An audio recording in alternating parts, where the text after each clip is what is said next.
합독에서 받은 로마서 1장 28절로 32절 말씀을 통하여서 잃어버린 마음을 찾으세요 라는 말씀을 제목으로 우리가 말씀을 받기를 원하는데, 여러분들이 우리가 잃어버린 것이 너무나 많다는 걸 제가 전에 창세기 강의할 때 말씀을 드렸습니다. 그죠? 가장 중요한 잃어버린 것이 뭐냐면은 우리가 이제 하나님이 주신 그 복을 잃어버렸다고 했습니다. 생육하고 번성하고 충만하고 정복하고 다스리는 그리스도의 영, 이 모든 것을 잃어버렸다고 했습니다.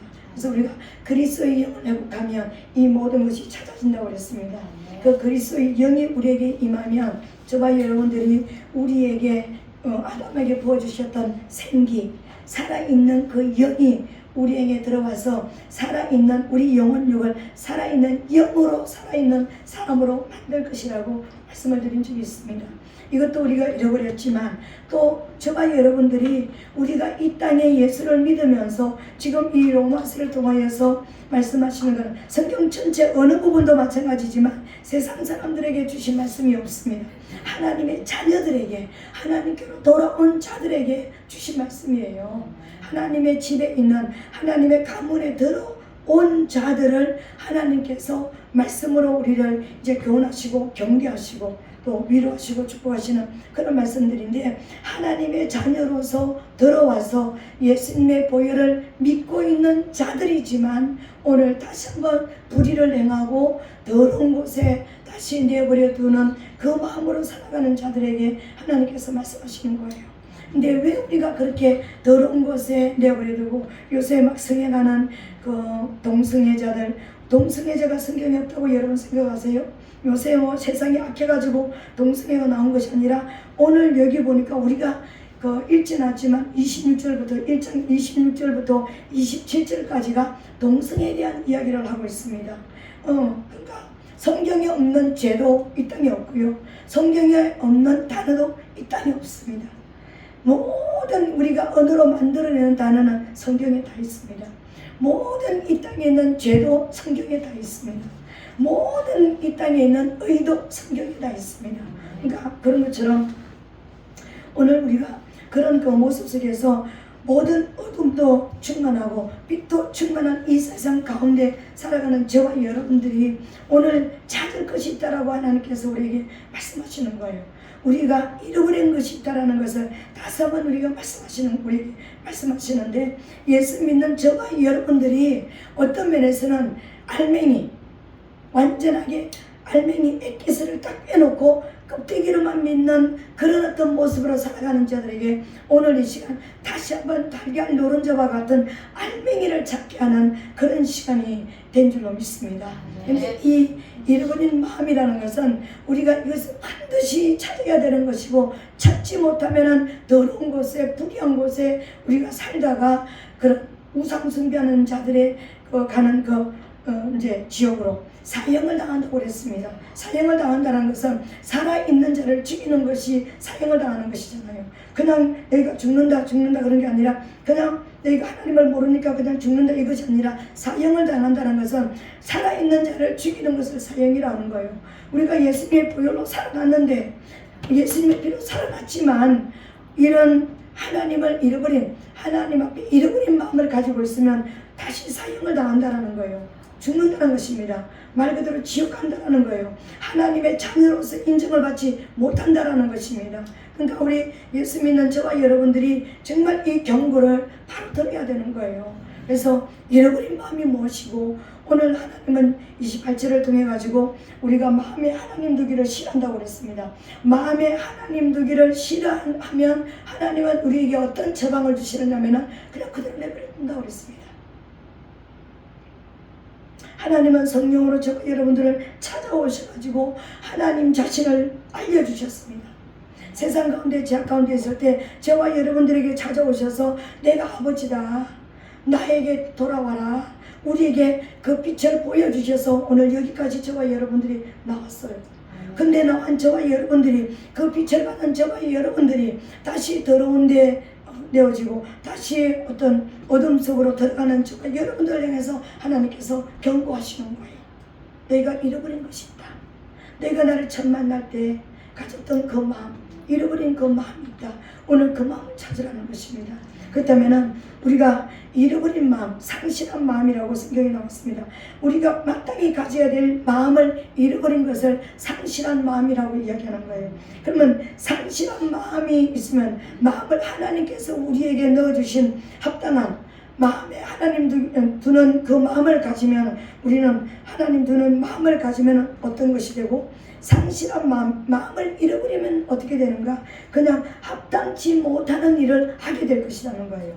하나님 보시기에 그렇습니다. 세상 사람들은 저 사람이 하나님이 주신 마음을 잃어버렸는지 안 잃어버렸는지 일반적으로는 모릅니다. 영으로 비춰줘야 알고 또 깨닫게 해주셔야 아는지, 우리가 또 영으로는 근데 저 사람이 하나님이 주신 마음을 잃어버렸다 안 잃어버렸다 분별은 할 수 있지만, 또 그것을 합당한 삶으로 우리는 돌이키게 하는 데는 우리는 인간은 할 수가 없습니다. 하나님만 일을 하실 수가 있는 것이죠. 그죠? 근데 이 상실한 마음, 잃어버린 마음을 가지고 있으면 우리가 하나님의 대처 방법이 너무나 무섭지 않아요? 그냥 그대로 잃어버린 마음 그대로 내버려 둔다 그랬습니다. 원래 우리를 찾아오셨잖아요. 우리를 구원하시기 위해서 찾아오셨던 그분이, 자기를 죽음에 내어주면서 우리를 찾아오셨던 그분의 그 은혜를 경험하고도 우리가 다시 더러운 곳으로 어떤 하나님의 비답으로 나오는 삶을 살지 말으면 그냥 내팽개 쳐버린다는 거예요. 우리말로. 그 내팽개 쳐버리면 우리는 어떤 삶을 삽니까? 하나님 보시기에 합당하지 못한 삶을 산다는 거예요. 그 합당하지 못한 삶을 산 결과가 뭐냐면 사형이라는 거예요. 불러주셨지만 그 부름에 따라서 살지 못하면 버려버린다는 거예요. 버려두면 이 땅에서도 그 사람의 열매가 어떻게 나타납니까? 29절부터 31절 모든 불의, 추악, 탐욕, 악의가 가득한 자요, 시기하는 자, 살인하고 분쟁하고 사기치고 악독이 가득한 자요, 수근수근하는 자요, 비방하는 자요, 하나님의 미워하시는 자요, 능욕하는 자요, 교만한 자요, 자랑하는 자요, 악을 도마는 자요, 부모를 거역하는 자요, 우매한 자요, 약속을 어기는 자요, 무정한 자요, 무자비한 자. 오늘 얘기를, 이 말씀을 다 한번 묵상해 보시기 바랍니다. 이 말씀 속에서 믿기나 여러분들에게 적용이 됩니다. 우리가 흔히 막 남을 비방하고 근데 남이 해놓은 걸 못마땅히 하고, 남이 해놓은 거를 그냥 내가 하지 않은 대로, 내가 하는 대로 안 하면 직성이 안 풀리고 비방하고 판단하고 정죄하고 그냥 그런 어떤 그런 모습으로 분쟁을 일으키고 막 시기하고 질투하고, 우리가 일어나는 이 땅에서 다반사로 일어나는 이 모든 일들이 여기 다 있습니다. 이게 뭐냐면 합당하지 못한 일이라는 거예요. 이 합당하지 못한 일의 결과가 뭐냐면 사형이라는 것입니다. 우리말로 하나님의 자녀로서 인정을 받지 못하고 천국을 못 간다는 거예요. 그러니까 우리는 이 마음은 반드시 우리가 버려야 되는 마음이에요. 이 마음을 반드시 우리가 회개하고 이 마음에서 돌아서야 되는 것입니다. 이 마음에서 돌이키지 않으면 영원히 버려지게 되는 거예요. 우리가 일생 동안 신앙생활을 했고 교회의 뜰학을 밟았고 성전에 앉아서 기도했지만 이 마음을, 내 중심을 바꾸지 못하면 우리는 반드시 하나님 앞에 설 수 없는, 하나님의 자녀로서 하나님 앞에 갈 수 없는 그런 마음이라는 거예요. 우리가 예수 믿었으니까 구원받습니다. 한 번 구원은 영원한 구원입니다. 그거는요 거짓 복음이에요. 사단이 만들어낸 완벽한 비질인 것입니다. 한 번 구원은 영원한 구원이 아닙니다. 우리가 구원을 받았다면 구원을 이루어가야 됩니다. 날마다 회개하면서 날마다 내 영혼을 하나님께로 올려가는 그런 삶을 살아야 되는 것입니다. 그럼 여기까지는 우리가 알았습니다. 그죠? 내가 버려질, 하나님께로부터 버려질 마음의 어떤 요소들을 내가 가지고 있구나. 이건 내가 버려야 되는 거구나. 이건 그냥 다른 사람도 지니까 나도 조금 이런 거 있었는데, 아니야. 오늘 여기서 싹 돌아서게 되시기를 예수님 이름으로 부탁드리겠습니다. 그렇다면 오늘 우리가 중점적으로 한번 생각해 봐야 될 것이 있습니다. 하나님을 마음에 둔다라는 것이 뭘까? 우리가 불의한 자는 사형을 당하는 자는 어떤 자인가? 한마디로 하나님께 천국으로 예수를 이 땅에서 주여 주여 아버지 아버지 했지만 천국에 들어가서 아버지 품에 마지막에 안길 수 없는 자가 어떤 자냐면 하나님을 마음에 두지 않는 자라고 그랬습니다. 하나님을 마음에 두지 않는 자는 어떤 자냐면요, 하나님을 마음에 두지 않는다라는 것은 합당하지 못한 일을 하는 것이 그렇죠. 그러면 하나님을 마음에 둔다라는 것은 어떤 자냐면 합당한 일을 해가는 자라는 겁니다. 하나님을 마음에 둔다라는 것은 하나님 보시기에 합당한 일을 한다라는 것입니다. 그러면 그 합당한 일을 찾아야 되는 거예요. 하나님이 말씀하시는 그 합당한 일이 뭐냐면요, 합당한 일의 열매를 통해서 이렇게 보여주시는데 그 합당한 일의 열매가 정확하게 나와 있는 것이 빌립보서 2장 9절로 11절입니다. 여러분, 그 합당한 일, 하나님께서 저와 여러분들을 이 땅에 보내주시고 우리를 구원하시고 우리에게 성령을 주시고 진리의 영을 주셔가지고 저와 여러분들을 가나안 땅으로 보내주셔서 이제 원수를 멸하고 또 영혼을 구원하라고 한 그 결론적으로 이렇게 보면은요, 이 9절로 11절에 나와 있는데, 이름으로 하나님이 그를 지극히 높여 모든 이름 위에 뛰어난 이름을 주사 하늘에 있는 자들과 땅에 있는 자들과 땅 아래 있는 자들로 모든 무릎을 예수의 이름에 꿇게 하시고 모든 입으로 예수 그리스도를 주라 신하여 하나님 아버지께 영광을 돌리게 하셨느니라. 아멘. 이 삶은 하나님 보시기에 가장 완벽하게 합당한 일을 하신 분이 누구예요? 예수 그리스도인 것입니다. 그 예수 그리스도의 일을 저와 여러분들이 성령 받아서 그 성령의 충만함을 받아서 진리의 영을 받아서 그 일을 하는 자가 가장 합당한 일을 하는 자이고 하나님 보시기에 합당한 자들인 것입니다. 그 자를 하나님께서 뭐라고 말씀하시냐면은 나를 마음에 두고 사는 사람이다. 나를 마음에 품고 사는 사람이다. 하나님을 마음에 품고 사는 사람이다. 이렇게 말씀해 주시는 거예요. 정리하면 네 가지로 정리할 수 있습니다. 어떻게 하냐면 모든 이름 위에 뛰어난 이름을 받습니다. 그 합당한 일을 하는 사람은 어떤 사람이냐면요, 모든 이름 위에 뛰어난 이름을 받는다는 것입니다. 모든 이름 위에 뛰어난 이름이 예수 그리스도의 이름을 받는다는 거예요. 그리고 그 이름을 통해서 무엇을 하느냐면요, 하늘에 있는 것이나 땅에 있는 것이나 땅 속에 물 속에 있는 모든 것들이 그 예수의 이름 앞에 무릎을 꿇게 하는 자가 하나님을 모신 자이고 합당한 일을 하는 것입니다. 여러분, 성경에 하늘에 있는 것이나 땅에 있는 것이나 땅 아래 있는 물 속에 있는 것을 말할 때 무엇을 말하는 거예요? 사단의 모형들을 이야기하는 거예요. 하늘에 있는 원수들, 우리의 기도를 방해하고 우리 하나님과 교통하고 교제하는 것을 방해하는 원수들, 그러니까 하늘에 있는 새들이나 땅에 있는 짐승이나 바다에 있는 물고기는 사단의 모형이라고 했습니다. 사단의 특성을 가지고 있는 사단의 모형들이라는 것입니다. 이 땅에 있는 모든 하나님을 대적하는 것들로 하여금 예수 그리스도의 이름 앞에 무릎을 꿇게 하시는, 굴복시키는 이 일을 하는 자가 하나님의 보시기에 합당한 일을 하는 것입니다. 우리가 말하는 원수의 모든 일을 진멸하는 그 일을 하는 자를 하나님이 합당한 일을 하는 자라고 말씀하신다는 것입니다. 이 놀랍지 않습니까, 여러분?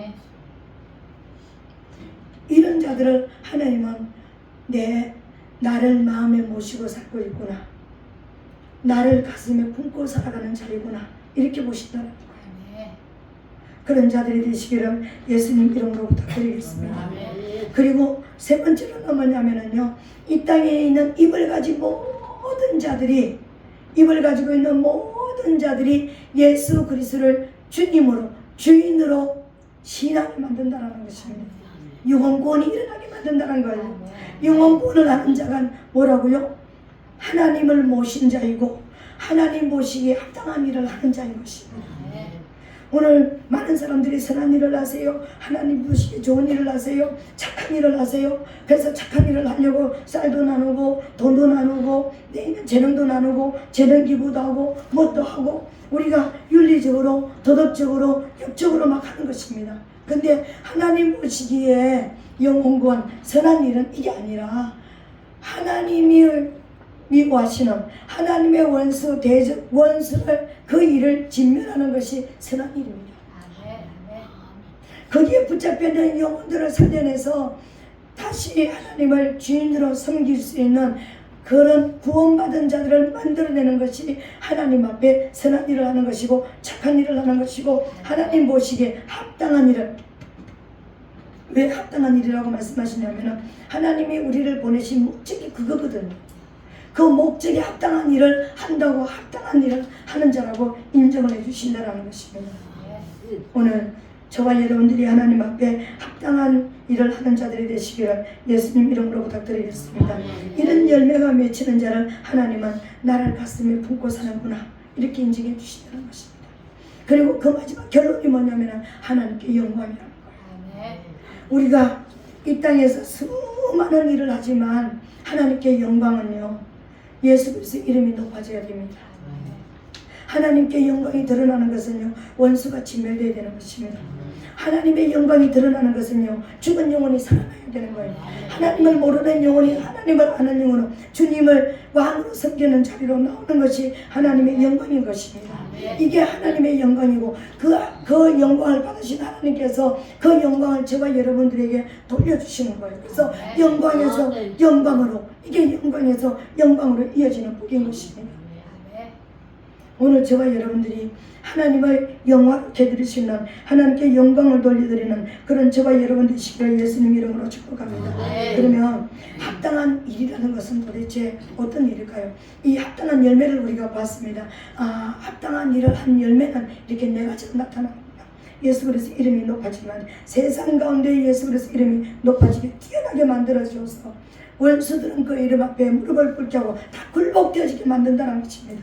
그리고 모든 입을 가진 자들은 주님을, 예수 그리스도를 주님으로 왕으로 섬기게 만드는 그자가 하나님께 영광을 돌리는 열매를 맺히게 만든다고 하셨는데, 이 하나님을 마음에 두고 사는 이런 합당한 일이라는 것은, 합당한 일이라는 것은 어떤 것이냐면 빌립보서 2장 5절부터 8절에 나왔습니다.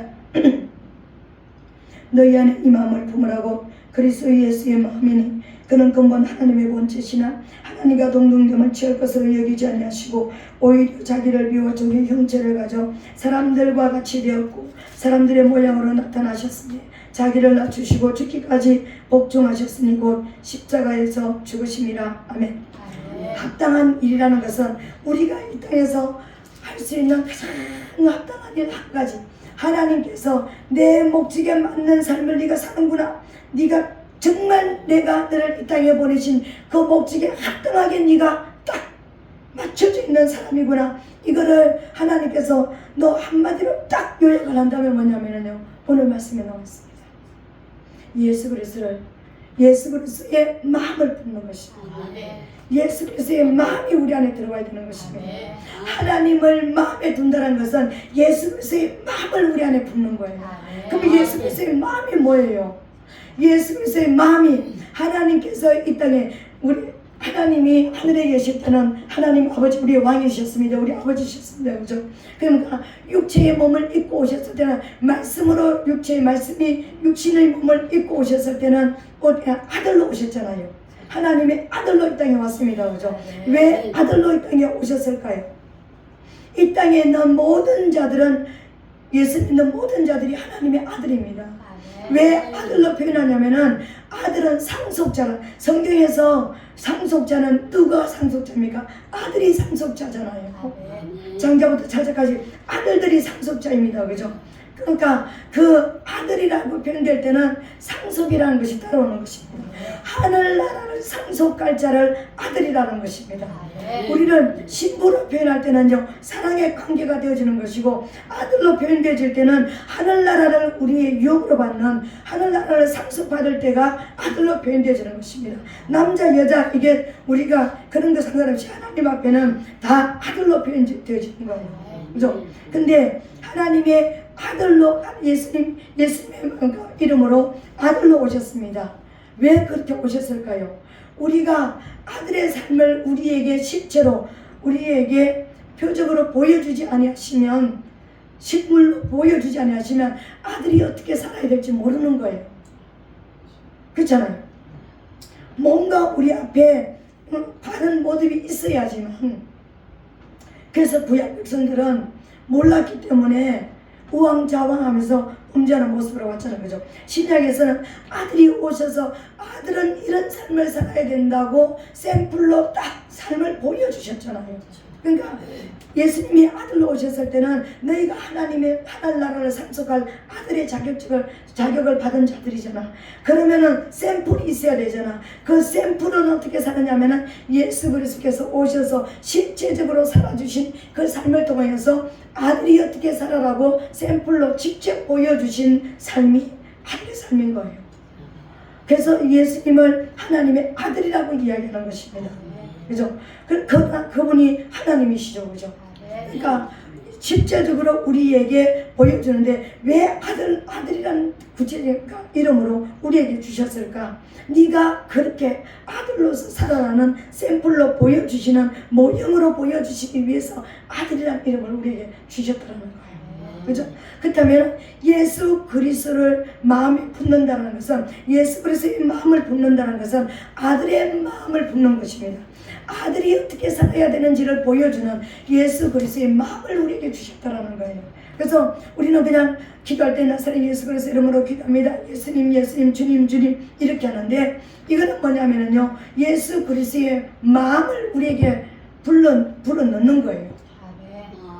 그러면은 예수 그리스도의 마음을 품는다라는 것은 예수 그리스도께서 어떻게 사셨는지를, 우리가 아들의 삶이 어떤 것인지를 저와 여러분들이 알아야 되잖아요. 그러니까 그 아들의 삶을 전체적으로 보면은 우리가 많은 일들을 했습니다. 가장 첫 번째는 무슨 일을 했습니까? 원수를 멸하는 일을 했습니다. 모든 붙잡혀 있는 자들을 자유케 하는 일부터 했습니다.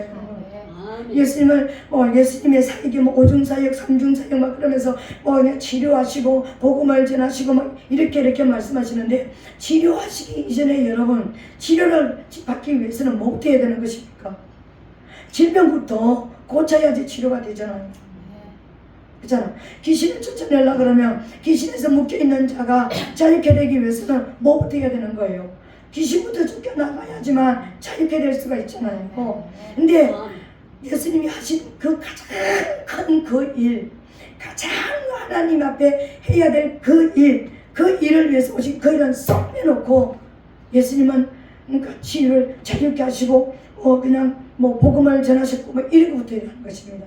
가장 중요한, 복음을 듣지 못하도록 귀를 막고 있고 눈을 막고 있고 마음을 닫아버리게 만드는 사단을 쫓아내야지만, 마음이 열려야지만, 말씀이 들리고 귀를 열어줘야지만 귀가 말씀으로 귀에 말씀으로 들어갈 것이고, 눈이 열려지만 연결을 볼 수 있는데, 이것도 닫아놨고 여기도 닫아놨고 여기도 다 닫아놨는데, 그것부터 열어주는 그 권세로 원수를 깨뜨리는 그 일을 하셨는데, 그 일에 대해서는 잠잠하고 고쳐주셨습니다. 안병이 치료받았습니다. 뭘 내주셨습니다.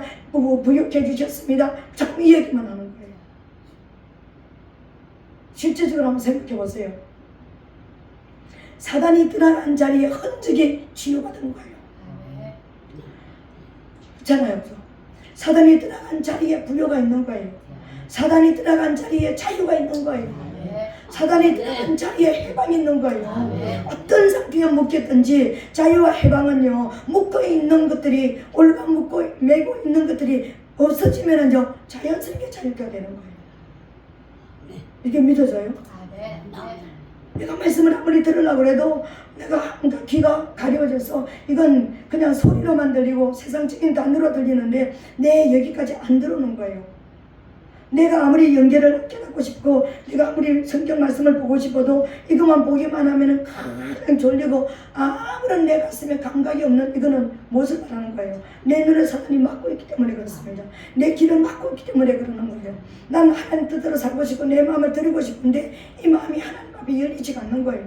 지금 하나님 말씀이 내 안에 안 들리는 거예요. 지금 이거는 뭘 말하고 있는 거예요? 사단이 내 가슴에 바리게이트를 탁 치고 있는 거예요. 말씀이 들어오지 못하도록, 하나님의 역사를 깨닫지 못하도록 바리게이트를 치고 있는 거예요. 그래서 여러분, 우리가 교회에 나와서 첫 번째 해야 될 것은요, 우리가 제가 이번 주에 하나님이 제게 알려주신 것이 뭔지 아세요? 눈에도 십자가를 세우고 귀에도 십자가를 세우고 가슴에도 십자가를 세우고 내가 지금 막혀있는 묶여있는 모든 곳에 십자가를 세우는 거예요. 내 입에도 십자가를 세우고 우리 사람의 인체가 딱 이렇게 하면은 이게 펼치면 뭐가 된다고 그랬습니까? 십자가가 된다고 그랬잖아요. 이거 십자가에 내 모든 발에서부터 이 모든 내 인체에 십자가를 세우시기를 예수님 이름으로 축복합니다. 그러니까는 내 발에도 십자가를 세우고 내 무릎에도 십자가를 세우고 내 배에 허리에도 십자가를 세우고 내 가슴에도 십자가를 세우고 내 양손에도 십자가를 세우고 내 머리에도 나의 머리 주인 되시는 예수 그리스도의 십자가를 세우는 거예요. 그리고 구체적으로 눈에도 귀에도 입에도 가슴에도 십자가를 세우면서 계속 그 십자가가 신겨지는 것마다 원수가 떠나간다는 믿음으로 이 십자가를 세우는 것입니다. 내가 이 십자가를 세우는 것마다 원수는 반드시 여기에서 심판을 받는다라는 믿음으로 세워야 되는 거예요. 그리고 나는 반드시 십자가 세워진 모든 곳에 자유와 해방이 있고 돌파가 일어날 것이라는 이 믿음으로 십자가를 세우는 것입니다. 우리의 재정에도 십자가를 세우는 것입니다. 십자가가 승리의 표상이잖아요. 우리 옛날에는 십자가는 죽음의 표상이고 저주의 표상이고 죄의 표상이라고만 알고 있어 한쪽 모습만 가지고 있었습니다. 그러나 이 십자가는요 저주의 표상을 뛰어넘어서 승리의 표상입니다. 여러분, 옛날에는 그래서 십자가를 목걸이 걸고 다니면 엄청나게 많이 걸고 다녔잖아요. 어느 시대인가 십자가를, 그게 부직입니까? 그게 왜 그러니까 부직처럼 십자가를 걸고 다닌다고 목사님들이 막 이렇게 말씀하시니까 십자가가 싹 사라진 거예요. 옛날에는 예수 믿으면서 십자가 목걸이 안 걸면 이상한 이방인 같은 취급을 받았습니다. 우리 예수 믿으면서 십자가 목걸이 안 산 사람이 별로 없잖아요. 근데 지금 이 시대에 십자가 목걸이 걸고 있으면 희귀한 동물들 같이 모여있어. 왜요?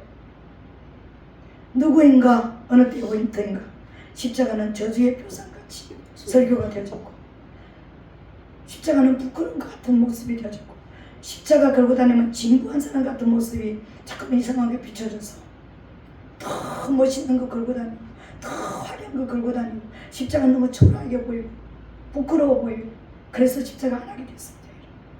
십자가는 당당하게 뭐라고요? 승리의 표상입니다. 이긴 자만이 할 수 있는 것입니다. 나는 이긴 자라는 표상인 거예요. 그래서 이긴 자라는 이 표상을 걸고 다녀야 되는 것입니다. 사실은요. 그러니까 이게 부정은 아닌 것입니다. 부정은 아니지만 난 이긴 자입니다. 난 믿음의 자입니다. 난 승리한 자입니다. 나는 죄를 이겼고 사단을 이겨서 난 하나님의 자녀라는 표상을 걸고 다니는 겁니다. 이게 부끄러운 것입니까, 여러분? 이게 진부한 것입니까? 이게 얼마나 자랑스러운 것인데 우리 전도사님도 안 걸고 다니더니 어느 날부터 걸고 다녀서 오늘 아침에 십자가가 유난히도 반짝반짝 하더라고. 내가 이 설교 해야 돼서 그랬는지 모르지만 전 십자가를 잃어버려서 못 걸고 다닙니다. 병원에 가가지고 엑스레이 찍다가 여기다 놔두고요. 옷에다 넣어놨는데 빠져버렸습니다. 옷을 입으면서. 그래가지고 잊어버려가지고 누군가 또 가져가서 잘 사용하고 있겠죠. 제가 그래서 못하고 있는 것입니다. 사랑하는 성도 여러분, 우리는 합당한 일을 하는 자가 하나님의 마음을 두는 자입니다. 그 자를 예수 그리스도의 마음에 품은 자라고 이야기하는 것입니다. 그러면 예수 그리스도가 누구입니까? 예수가 뭐 하는 자입니까, 여러분? 우리를 구원하러 온 자입니다. 아멘. 예수 그리스도를 내 마음에 품었다는 것은 내 가슴 속에 나는 영혼을 구원하러 이 땅에 왔다. 영혼을 구원한 자이다. 그러니까 사명자, 목사님만, 전도사님들만, 은사 받은 자들만 그런 것이 아니라 예수 믿는 모든 자들이 내가 숨 쉴 때마다 내가 고백하고 선포하는 것이 뭐냐면 난 구원자로 이 땅에 왔다. 영혼을 살리기 위해서 이 땅에 왔다. 난 예수로 살기 위해서 이 땅에 왔다라는 이것을 가슴에 품은 자가 예수를 품은 자입니다, 여러분. 이것이 바로 하나님을 마음에 두고 사는 자인 것입니다. 그리고 그리스도를 품은 자입니다. 그리스도가 누구입니까? 나는 원수를 멸하러 왔다. 나는 내 아버지 예수님을 죽인 자를 죽이러 왔다. 이것을 가지고 살아가는 자가 그리스도를 품은 자인 것입니다. 여러분. 그것을 위해서 우리에게 기름을 부어주셨습니다. 그 기름 부은 것을 우리는 직임을 받았다고 이야기하는 것입니다. 기름 부음 그러면 속 떨리고 그냥 넘어지고 눈 감고 그냥 뭐가 왔습니다. 덜 보입니다. 들립니다. 이게 기름 부음이 아닌 것입니다. 그리스도의 영으로 기름을 부었다라는 것은요, 내가 너를 제사장으로, 선지자로, 왕으로 내가 너에게 직임을 줬다. 그 직임에 맞는 권세를 줬다. 이 말인 거예요. 이 기름 부음을 받아야 되는 거예요. 이 직임 아래 내가 있다라는, 나는 이런 하나님으로부터 그런 대사로, 나는 그런 대사로서, 왕으로서, 선지자로서, 나는 제사장으로서의 그 사명을 받고 임무를 가지고 이 땅에 살아가고 있다. 이것을 가슴에 품고 살아가는 자예요. 그래서 죄를 이기려고 노력하고요, 죄를 버리려고 노력하고요, 내 안에 합당하지 못한 것들이 있으면 빨리빨리 회개하고 돌이켜서 하나님께로 오는 것입니다. 내가 죄를 이기려고 온 자가, 영혼을 살리려고 온 자가 불의한 그 일 속에 내가 있겠습니까? 머물겠습니까? 이걸 몰랐을 때는요, 그 속에 머물러 있을 것입니다.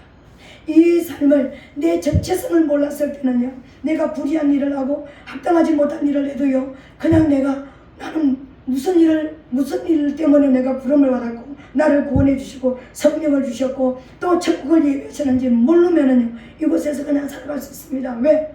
나를 만나는 주위의 사람들도 그렇게 살아가고 있으니까. 그래도 저 사람보다는 좀 덜 죄지었어. 교도소 가는 사람은 엄청나게 부끄럽고 큰죄를 짓고, 나는 그런 교도소 근처에 안 가봤으니까 나는 그래도 깨끗한 사람이다. 여러분, 성경에서는 뭐라고 이야기합니까? 드러난 죄인과 드러나지 않는 죄인이 있다고 했습니다. 드러난 죄인이 누굽니까? 야곱의 양떼들입니다. 얼룩이 양떼들입니다. 우리 예수 믿는 사람들은 누굴 말하는 것입니까? 드러난 양떼들입니다. 난 죄인입니다라고 고백한 자들이 하나님의 자녀인 것입니다. 여기에 하나님 보시기에는 전부 다 얼룩점이 다 있습니다. 우리 안에는 숨어있는 숨겨진 인자들이 밖으로 다 드러났습니다. 나는 죄인입니다. 여러분, 하나님 앞에 나와서 나는 죄가 없습니다 말하면 하나님을 거짓말하는 자라고 만든다고 했습니다. 여러분, 라반의 양떼가, 어둠의 양떼가, 어둠이 시커먼 인자가 없다고 생각하십니까? 라반의 양떼는 전부 다 흰색의 양떼라고 했습니다. 그 보기에 전부 다 하얀 양떼니까 얼룩이 인자가 없을 거라고 생각하십니까? 드러나지 않았을 뿐이지 그 속에는 얼룩이 점이 있다는 것입니다. 하나님께는요, 누가 갈 수 있습니까? 천국은 얼룩이만 갈 수 있습니다. 나는 죄인입니다. 나는 하나님 앞에 죄인입니다. 나는 지옥 갈 수밖에 없는 죄인입니다. 그런데 예수님이 십자가에서 나를 구원해 주셨습니다를 인정하는 자가 갈 수 있습니다. 난 죄 없습니다. 난 죄 안 지었어요. 내가 뭐 교도소를 가봤습니까? 내가 경찰서 가면 안 가봤습니다. 이러면서 난 죄 없는 것처럼 좀 잘못하는 사람처럼 손가락질하는 그 자가 바로 라반의 양떼예요. 죄 없는 것처럼 살아가는 자. 울면서 회개하는 죄, 도대체 저 인간은 뭔 죄를 저렇게 많이 짓기를 맨날 그냥 울고불고 난리를 쳐. 난 울 일이 없어. 하나님 보시기에는 어떤 죄입니까? 라반의 양떼입니다.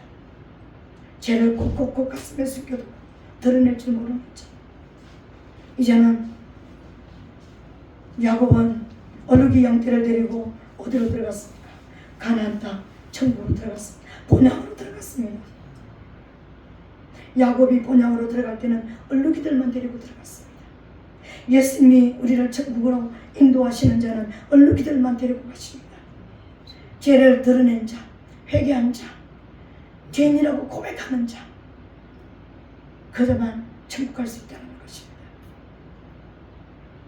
오늘 사랑하는 성도 여러분, 우리 안에 예수 그리스도의 마음을 품어야 됩니다. 내가 누구라고요? 내 모든 죄를 다 드러내고 나를 죄짓게 만들어서 지옥으로 끌고 가던 그놈을 내 인생 가운데서 목숨을 걸고 그놈과 싸워서 난 이길 것이다. 그놈을 내 발 앞에 내 발등상으로 만들어 버릴 것이다. 내 발로 밟아 버릴 것이다 라는 이 믿음으로 살아야 되는 것입니다. 그래서 죄가 들어오면 즉시 회개하면서요, 죄를 눌러버리고 이겨야 되는 것입니다. 아멘. 그리고 묶여있던 내 부분들을 풀어놔야 되는 것입니다. 내 주위에 있는 사람들을 풀어놔야 되는 것입니다. 우리는 사람들을 볼 때 겉으로 나타나는 외모만 보는 것입니다. 그러나 그 속에 있는 숨어있는 저와 여러분들이 중보자라는 것은요, 그 속에 있는 얼룩이들을 보는 것입니다. 어떤 얼룩이가 들어가서 저렇게 살까? 어떤 어둠에 들어가서 저런 말을 할 수 있을까? 어떤 강한 것이 들어가서 저렇게밖에 살 수 없을까? 그것을 보여달라고, 그것을 볼 수 있는 눈을 열어달라고, 그것을 들을 수 있는 귀를 열어달라고, 그것을 감지할 수 있는 가슴을 달라고 기도하면서 같이 기도하고 뽑아내야 되는 것입니다. 이게 그리스도 예수의 마음인 것입니다. 그래야지 그 영혼들이 살아날 수 있습니다. 이 자를 하나님은 합당한 일을 하는 자라고 이야기하는 것입니다.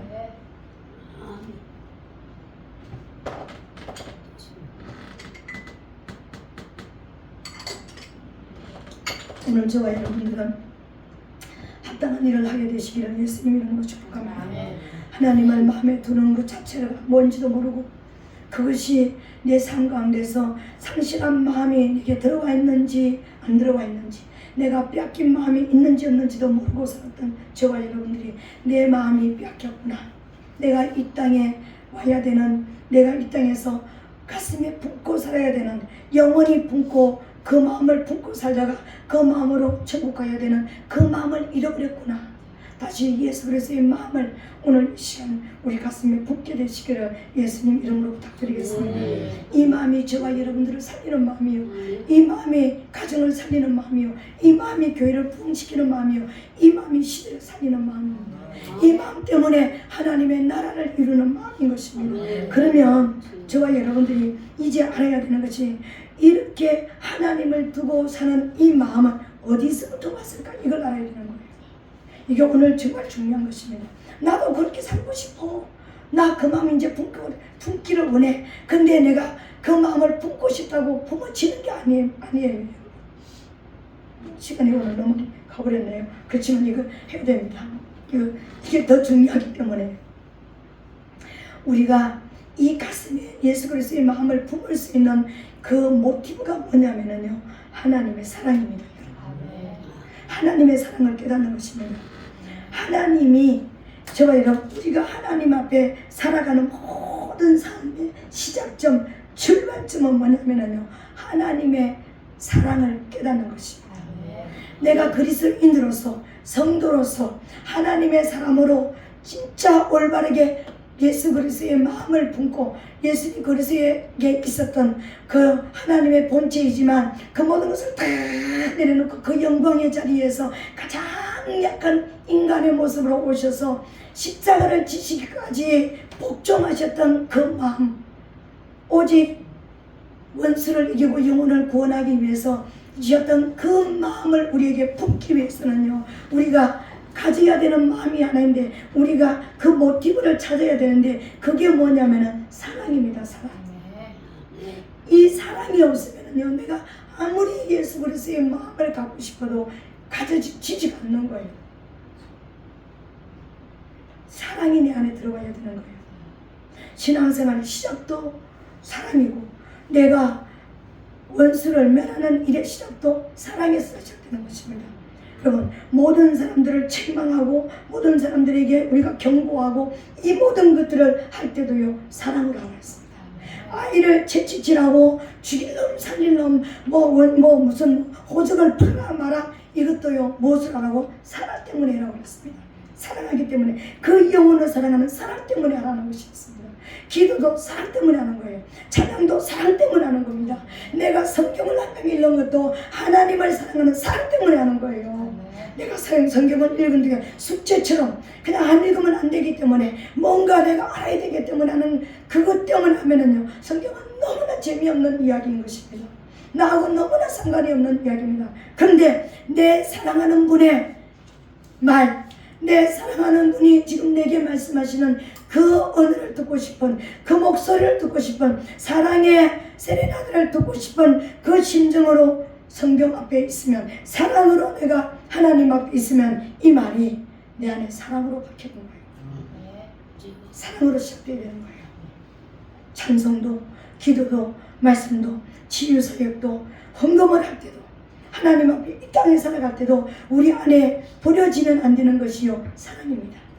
예수 그리스도의 마음을 품으라 그랬는데 이 예수 그리스도께서 이 땅에 오셔서 그 모든 영광을 버리시고 가장 약한 모습으로 십자가를 치면서 실제적으로 죽어주시면서 우리를 구원하셨던 그 마음은 무슨 마음이었을까요?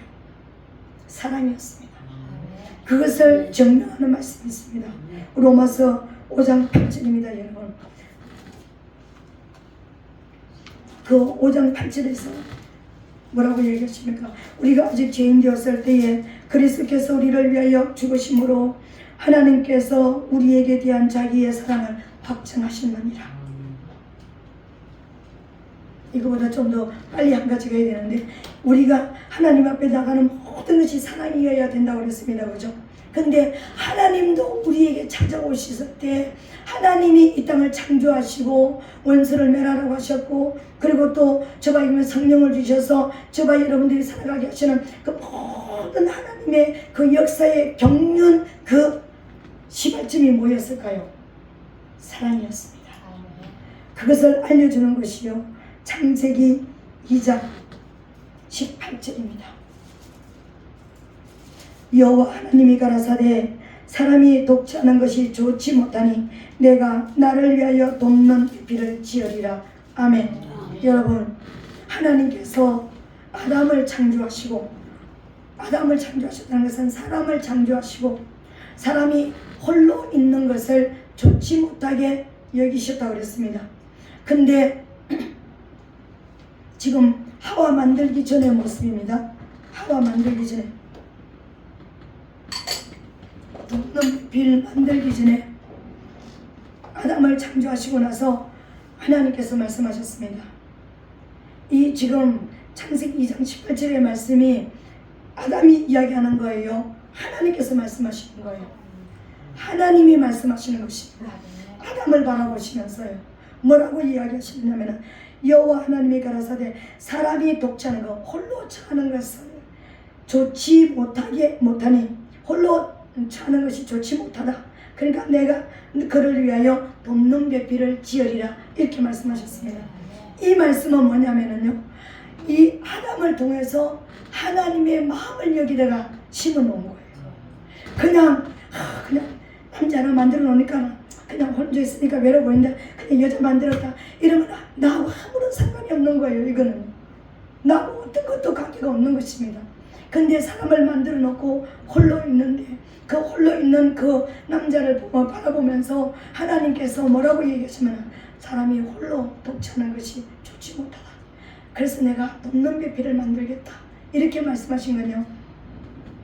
하나님이 사람을 만드신, 우리를 만드신 원래의 초점이 뭐냐면요, 하나님은 영원한 세계에서 하나님이 천사들의 수종을 듣고 계시잖아요. 들고 수종들이 무수한 천사들이 하나님을 수종 들고 계십니다.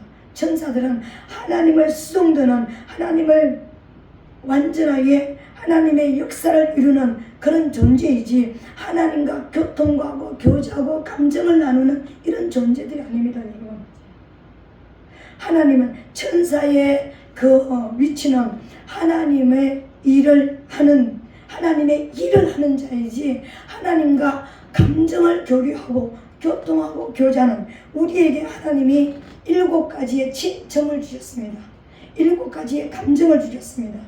희노애애락 오욕, 기뻐하고 분노하고 슬퍼하고 사랑하고, 희노애애락 즐거워하고, 그리고 미워하고, 미워하고, 욕망을 가지는, 어떤 것에 대한 욕망을 가지게 만드는 7가지의 감정을 우리에게 넣어주셨습니다. 이 감정이 누구의 감정이었을까요? 하나님의 감정이었습니다. 우리가 하나님의 형상으로 만들어졌다며, 그러면 그 감정은 하나님 앞에 있는 것입니다. 천사들과는 감정을 교류하는 존재, 그런 관계들이 아닙니다. 믿어져요? 천사는 하나님과 감정 교류를 하는 존재들로 창조되어지지 않았습니다. 하나님을 완벽하게 수용되는 존재로 만들어졌습니다.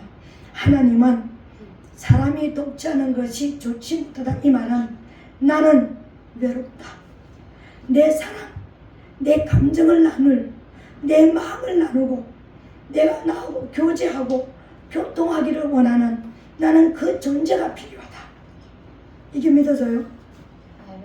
하나님은 하나님과 우리가 사랑을 나눌 존재가 필요하다.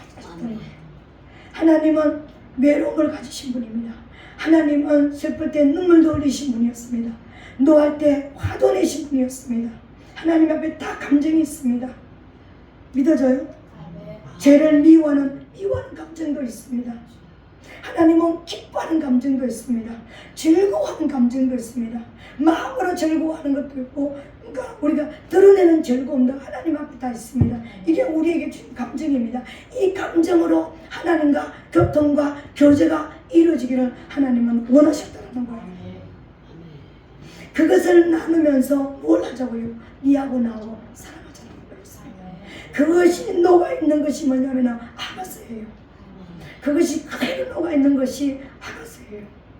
솔로몬과 술라미가 만났을 때에 왼손으로 배기하고 오른손으로 안아주는, 그러면서 완전히 마음과 마음이 통해버리게 만드는, 완전한 연합이 이루어지게 만드는 이것이 아가스의 역사인 것입니다.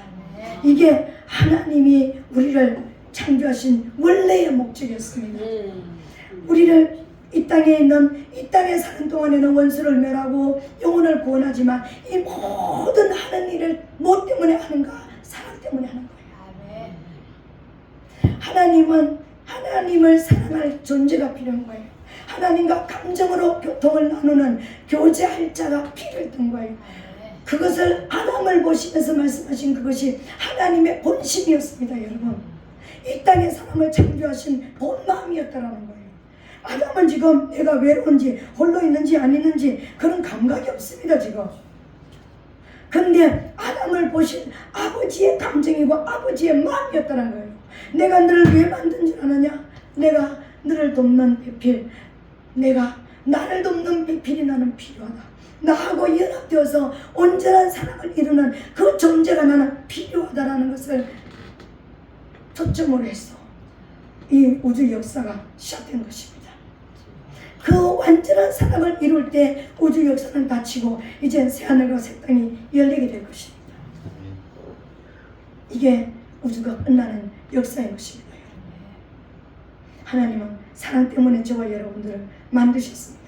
사랑 때문에 저와 여러분들을 위해서 예수님을 십자가에서 죽게 만드는, 내가 너를 얼마나 사랑하는지 확증해 주셨습니다.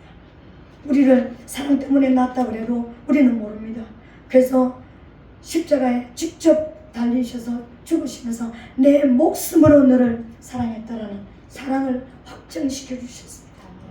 지옥 갈 수밖에 없는 저와 여러분들을 사랑으로, 그 사랑의 값이 바로 피였습니다. 예수님이 흘린 그 피는 사랑의 값이었습니다. 하나님이 우리를 사랑하시는 사랑의 값으로 지불되어졌던 것이었습니다. 믿어집니까 여러분? 그런 우리는 그냥 아무렇게나 살아야 될 존재들이 아닙니다. 하나님의 특별한 사랑을 받는 사람들인 것입니다. 그 특별한 사랑 속에서 저와 여러분들이 하나님 앞에 나온 자들인 것입니다. 오늘 하나님께서는 저와 여러분들에게 내가 너를 사랑으로 불렀다. 나는 사랑한다. 그래서 우리가 이 땅에서 자랑할 것이 무엇인가? 하나님을 아는 것이라고 이야기한 것입니다.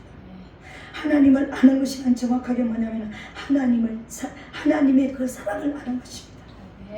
하나님의 그 사랑을 아는 자라면요, 우리는 이 땅에 내가 가졌네, 내가 높은 것이 있네, 권세가 있네, 많이 가졌네, 내가 누구네, 많이 배웠네, 내가 아네, 나를 자랑할 수가 없습니다. 이 모든 것을 하나님이 주셨다는 것을 인정하기 때문에요. 그래서 예레미야 9장 24절에 자랑하는 것은 이것으로 자랑할지니고 명철하여 나를 아는 것과 나 여호와는 인애는 사랑을 말합니다. 인애와 공평과 정직을 땅에 행하는 자인 줄 깨닫는 것이라. 나는 이 일을 기뻐하노라. 여호와의 말이니라. 아멘. 여러분, 하나님의 사랑을 여러분 알았습니까? 오늘 이 시간 하나님의 사랑을 알게 되시기를 예수님 이름으로 부탁드리겠습니다. 오늘 잃어버린 마음을 찾으라 그랬습니다. 잃어버린 마음에 가장 애기스러운 뭡니까? 사랑입니다. 하나님의 사랑입니다. 이 하나님의 사랑을 찾으라는 거예요. 우리의 삶을 한번 하나님을 우리가 만나서, 저는 어저께 밤에 이 말씀을 밤에 침대에서 묵상하다가 다음 주에 한 말씀을 또 받았습니다. 하나님을 인격적으로 만났으니까 하는 말씀의 제목을 가지고 다음 주에는 말씀을 전할 것입니다. 오늘 하나님 앞에 저와 여러분들이 진짜 하나님의 사랑을 우리가 받았다면, 그 사랑을 깨달았다면, 우리는 그 자랑하는 우리 입에서 뭘 자랑하겠습니까? 술라미가 입만 열면은 솔로몬 완전히 솔로몬에게, 그 솔로몬의 사랑에 완전히 빠지고 나서 솔로몬을 위해서 그 삶을 불쌍하게 내어줘 버렸던 것처럼 우리도 하나님 앞에 그 사랑 안에서 공평하게 정직하게 살아갈 수 있습니다. 이 사랑을 회복하게 되시기를 예수님 이름으로 부탁드리겠습니다. 우리에게 어떤 능력이 있고 어떤 은사가 있고 어떤 권세가 있고 어떤 부여가 있고 어떤 것을 다 가졌다 할지라도요, 사랑이 없으면 울리는 꽹과리와 똑같습니다. 내가 어떤 능력도 없고 어떤 은사도 없고 가진 돈도 없고 건강도 없지만 하나님의 사랑을 깨달았으면 다 가진 것입니다. 오늘 이 사랑의 마음을 저와 여러분의 가슴에 안착시키게 되시기를 예수님 이름으로 부탁드리겠습니다. 좀 더 깊이는 다음 주에 말씀을 통하여서 좀 더 깊이 들어가기를 원합니다. 오늘은 여기까지만 하겠습니다. 오늘 이 시간에 말씀을 생각하면서 한번 동성으로 기도하겠습니다.